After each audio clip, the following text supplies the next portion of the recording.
This programme is about multimodality in different kinds of text.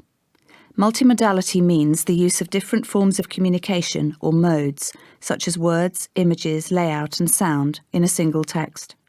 So an example would be a website, where we find pictures alongside words, and possibly videos and audio files as well. Or a page in an illustrated book. Or a film, where obviously we've lots of different sounds accompanying the visuals. All these texts, and actually probably all texts, are multimodal. I'm going to show you some of the ways in which different modes of communication can be used to create meanings in multimodal texts. We're surrounded by multimodal texts in all aspects of our lives.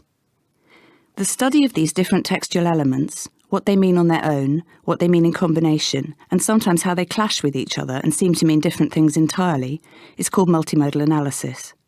So we'll be looking at how we make sense of these texts, how they're put together, how we engage with them, and finally I'll show you some tools that you can use yourself for analysing them.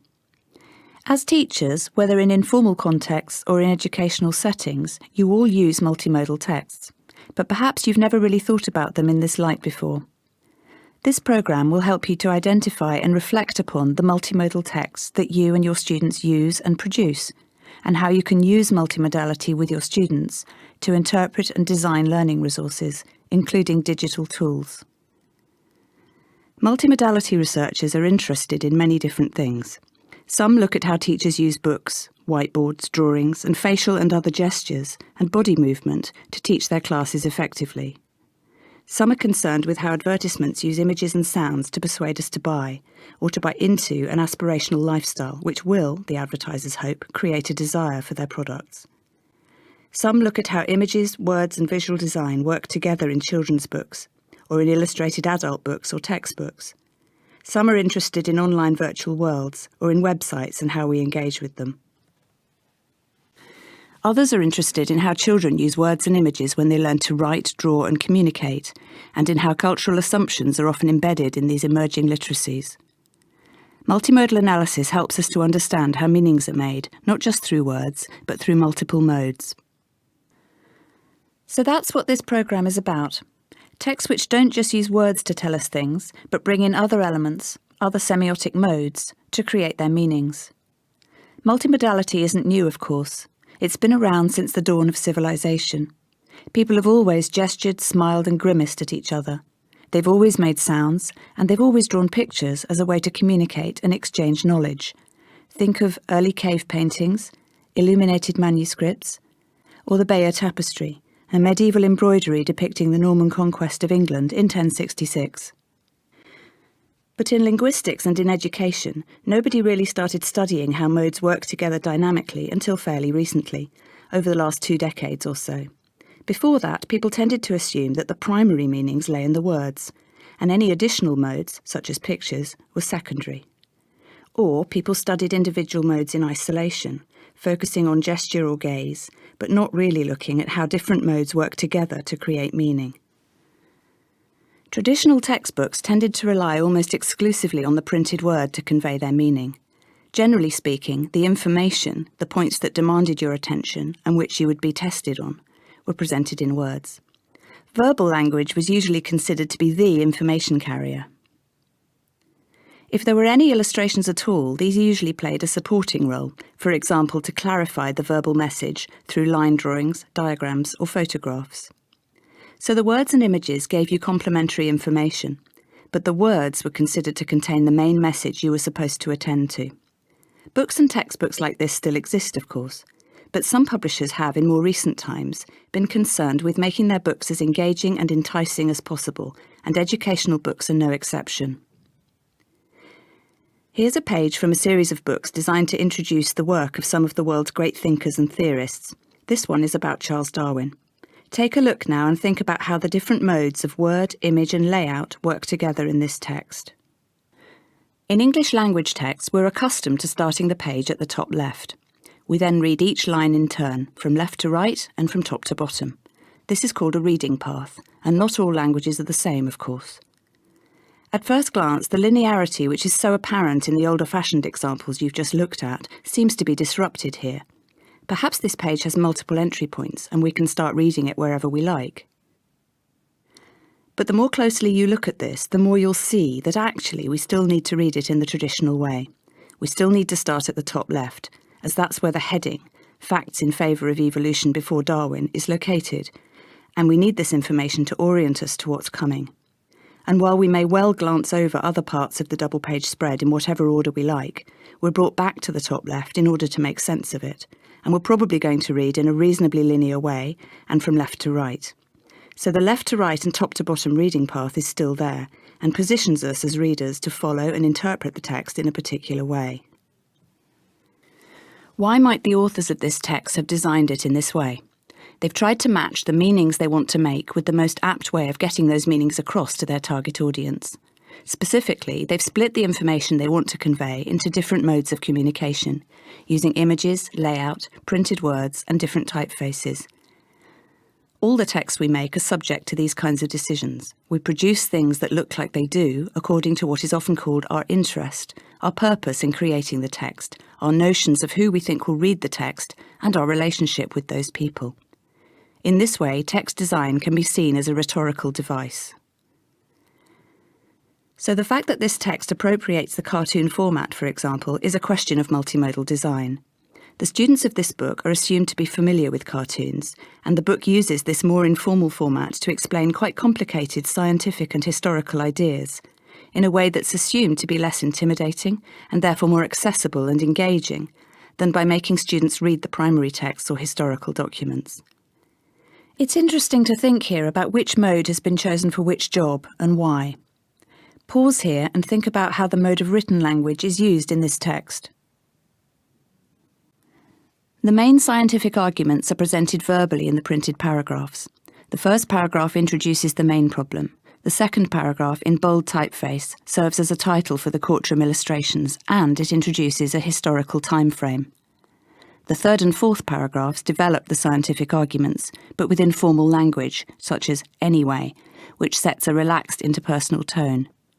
In the speech bubbles, a different typeface has been chosen that looks like handwriting. Here, the main arguments for and against evolution are given, along with some examples. These speech bubbles bring the text to life for us. What was said by the people here could easily have been presented to us in good old-fashioned paragraphs, but the speech bubbles help place us in the courtroom as events unfold, as if we were actually there listening to the proceedings. Pause again here and think about the visuals on this page. What meanings do they convey? We pick up that Darwin's ideas were controversial at the time because we're shown witnesses in what looks like a courtroom, and these witnesses are set apart from those questioning them by the seating arrangements and the metal bar. One of the main arguments for the theory of evolution is given in an image top left, as Exhibit A. That is, it's presented as a crucial piece of evidence that threatened the widely held belief in divine creation. The images of the courtroom are done as line drawings, which seems appropriate for Darwin's 19th century setting. And we know how long and serious the deliberations must have been by comparing the two clocks, information we're not given in the words. You may well have noticed different things here, and that's fine. There are gains and losses in this kind of text. They may be more dynamic and appealing to readers, but some have argued that they can be distracting and confusing for students. What do you think? Cartoons are not just for children, as we've seen, and nor do they always simplify things. It would be a mistake to think that using the visual mode to tell a story automatically makes things easier for us. Often the exact opposite is true, with images complicating the text and how we read it.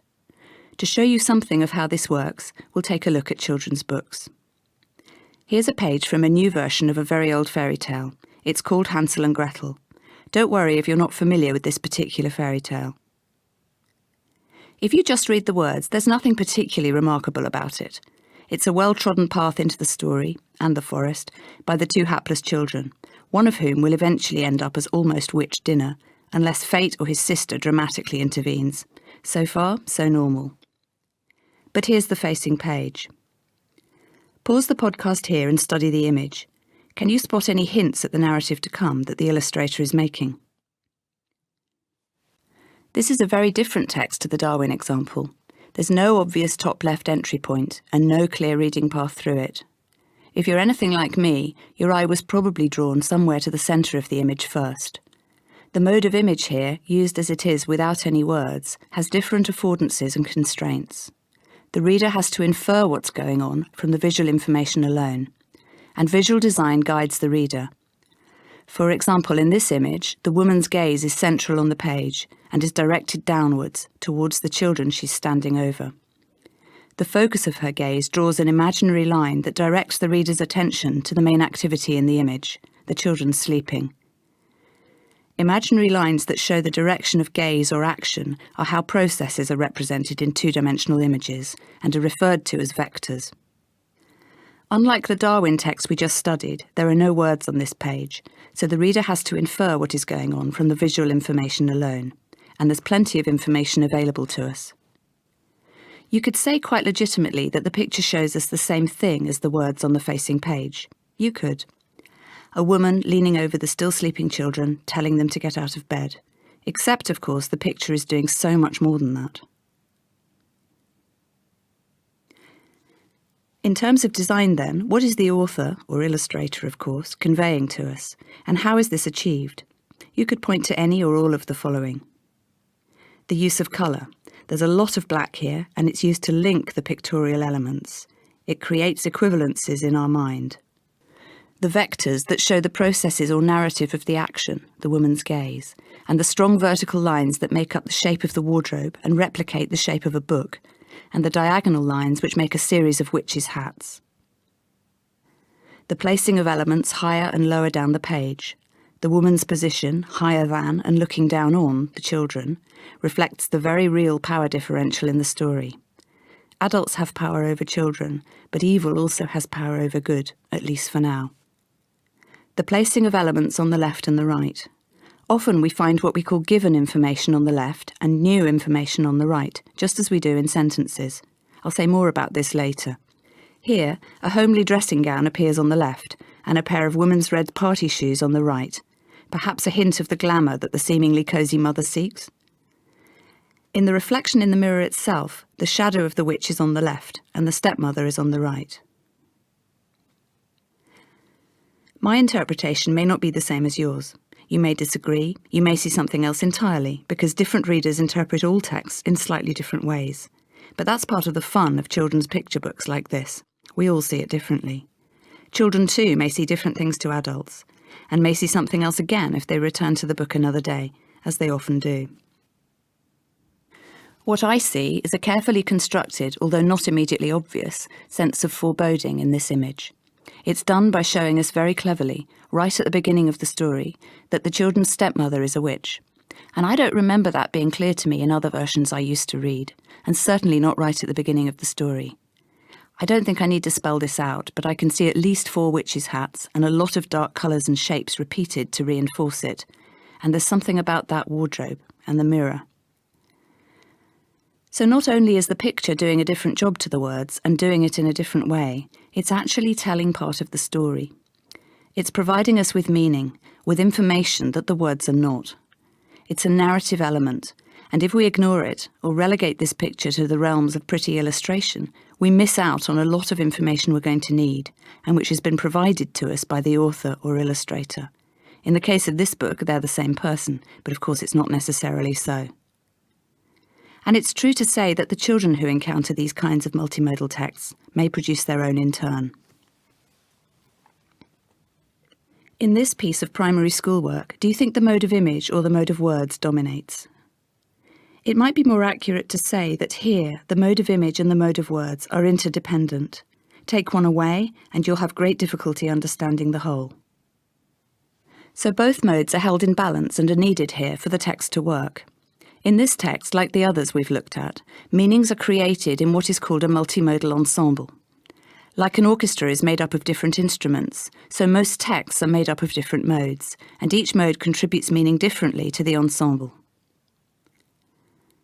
The reading path, however, is interesting. It breaks the traditional left-to-right format and places the new information, the jacket and the magnet, on the left. We'd normally expect the bike, the given, to come first on the left, and then the innovations, the jacket and the magnet, on the right. But this child has presented it differently, perhaps because his focus is on his own innovations, so they must come first and be attended to first. So far, we've looked at books and how they've changed, but other things have changed too. A great deal of communication now happens on digital screens, and these are evolving very quickly. Computers have moved on a long way from their early DOS prompts, where typed commands were needed to make them do anything. They've shifted towards the visual, and this trend is bound to increase as the use of handheld devices becomes even more prevalent. Everyone's familiar with links on websites, and we click through them to get to where we want to go without a second thought. But we're doing something slightly different than we do when reading a book. Unless the website is highly constrained in what it allows us to do, and some are, we're often constructing our own individual pathway through the material. We make our own choices as to what to read, what to watch, what to listen to, and when, and in what order. Multimodality offers a way to begin to analyse and theorise these profound changes in communication. To show you how, I'll now talk you through one way of analysing a familiar web page. This page invites you to download and install the Firefox Internet Browser. The pitch is made with the large white headline and the command expressed as an imperative, meet the world's best browser, and claims to the strengths of the product appear directly underneath. Thinking about how we've just analysed authors' and illustrators' uses of different modes in books, take a moment to consider how this page utilises the reading path. The large main headline on this page presupposes the left-to-right reading path. If we start higher up the page, which we well might, we'll find our reading anchored by Mozilla Europe, which also serves the interests of the text producers in terms of what they're trying to achieve. Given and new information. This one's quite interesting. The space for the given information, the left-hand side, contains the white headline and the Firefox download buttons. Many advertisements do this differently, putting the problem or need you have in the given space, and the solution, their product, on the right, in the new space. Here, Firefox is assumed to be a given, but if you have any problems or need further information, this is presented for you in a list of links on the right. Modes. Words, images, colour and layout. How are these used differently to create meanings? What affordances does each mode have? That is, what does each mode allow the producer to do? On this web page, the eye is naturally drawn to the Firefox icon with its bold colours. The white headline suggests an ideal, perhaps even heavenly, browser option that sits high above the clouds in a blue summer sky. Many advertisements put this kind of ideal information at the top, and the real, down-to-earth information at the bottom. Colour is used selectively, so our eye is directed towards the bright and contrasting orange and blue of the download buttons, and away from the background. Mozilla has chosen not to use icons or other visual images for the list on the right-hand side, such as features and security. Perhaps this would distract us away from the download button, which needs to remain the firm focus here. There are few words on this page, and they're used sparingly. Colour is used purposefully, for example, to portray the Firefox brand as clean and clear in white typeface, or as potent in red typeface. The words free download are presented in green, a colour which has come to mean go in modern society. The remaining on-screen words are quite small, clearly visible but unobtrusive and functional, as they indicate tabs and links to further information. Typefaces, or fonts, tend to sit on the boundary between word and image. They can be changed or played around with for a variety of reasons, including emphasis, drawing the eye, separating parts of information with one status from those with another, and so on. Medium. How is the medium of the computer screen used, and how does this differ from a printed book? The major and pretty obvious affordance of the medium of the computer screen is that it can present the viewer with links, allowing us to follow those that interest us, rather than cramming all the possible information onto one page or onto sequential pages. This in turn allows for a clearer, less cluttered page, which may engage readers more successfully. Multimodality researchers often look at text in terms of what's called social semiotics, and focus on three overarching aspects of the text. Ideational meaning is structured through verbal and visual modes. The main message here is that Firefox is the world's best browser, and this is conveyed through the words in white and the strong images of the Firefox icon with its fox, a creature of high intelligence, wrapped around the globe. Interpersonal meaning. Here, the verbal and visual resources also construct the relationships between viewers and what is being viewed. For example, the use of colour and uncluttered design offer the user the promise of a clean and simple solution to their browsing.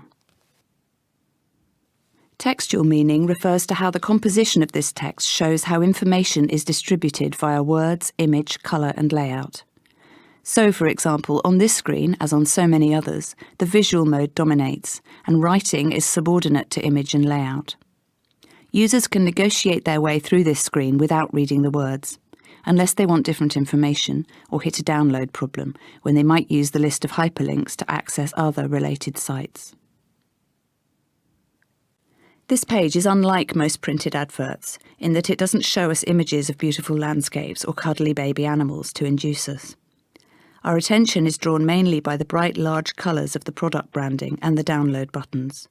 You could try visiting some other websites and see how they're done differently.